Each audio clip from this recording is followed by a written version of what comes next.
আসসালামু আলাইকুম এভরিওয়ান। আমি এখন আছি ইউসিবি রোডে। আমি এই রোডের ভিডিওটা করতেছি আর ভাবতেছি গত 3 বছর আগে এই রোডটার কি বেহাল অবস্থা ছিল। রোডের দুই সাইডে কত সুন্দর বিল্ডিং, এটিও ছিল না। আর রোডটা এতটাই ভাঙাচোরা ছিল যে গাড়ি চালার সময় মনে হয়েছিল যে আমি গাড়ি চালাইতেছি না, আমি গরুর ঠেলা গাড়ি চালাচ্ছি। তো 3 বছরের ব্যবধানে যে রাস্তাঘাট এতটা পরিবর্তন হবে এটা কখনো কল্পনাও করতে পারে নাই। আর সব থেকে বড় কথা, রাস্তার দুই সাইড দিয়ে যে এত সুন্দর সুন্দর বিল্ডিং উঠেছে, আপনারা দেখলে হয়তোবা তাকিয়ে থাকবেন। অথচ 3 বছর আগে এই সব জায়গায় খাল বিল ময়লা আবর্জনাতে ভর্তি ছিল। আলহামদুলিল্লাহ, আমাদের সুবিধার্থে এই বাংলাদেশের সরকার এত সুন্দর একটা রোড আমাদের যাতায়াতের জন্য এত সুব্যবস্থা করে দিয়েছেন। এই জন্য আমরা সরকারকে জানাই আন্তরিক শুভেচ্ছা ও ধন্যবাদ। আর কিছু দূর আসলে আপনাদের চোখে পড়বে সরকারি কিছু এক লেভেলের বিল্ডিং, যেই বিল্ডিংগুলো এই রাস্তাটাকে অনেক ফুটিয়ে তুলেছে।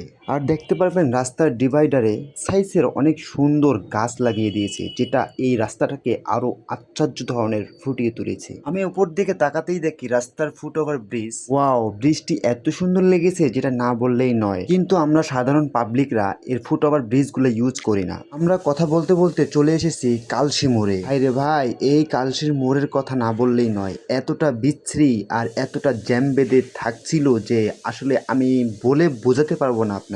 তো আলহামদুলিল্লাহ, এই কালশি মোড়েও একটা সরকার অনেক সুন্দর ফ্লাইওভার ব্রিজ দিয়েছে, যেটা একদিকে ডিএসএস আর একদিকে পূরবী এবং 10 নম্বরের দিকে বের হতে পারবো। ডান দিক দিয়ে গেলে ডিএসএস নামতে পারতাম, বাম দিক দিয়ে গেলে আমি আমার বাসা যেতে পারবো, কারণ আমার বাসা হচ্ছে পূরবীতে। সো দেখতেই পারতেছেন ফ্লাইওভারের উপর থেকে ভিডিওর ভিউজটা কত সুন্দর লাগতেছে। সামনের দিকে তাকাতেই দেখতেছি একটা বুর্জ খলিফার মতো বড় উচ্চ লম্বা একটা টাওয়ার। এই টাওয়ারটাকে সবাই 22 তলা বিল্ডিং নামে চেনে। সো ধন্যবাদ, আজকে এতটুকুই ছিল।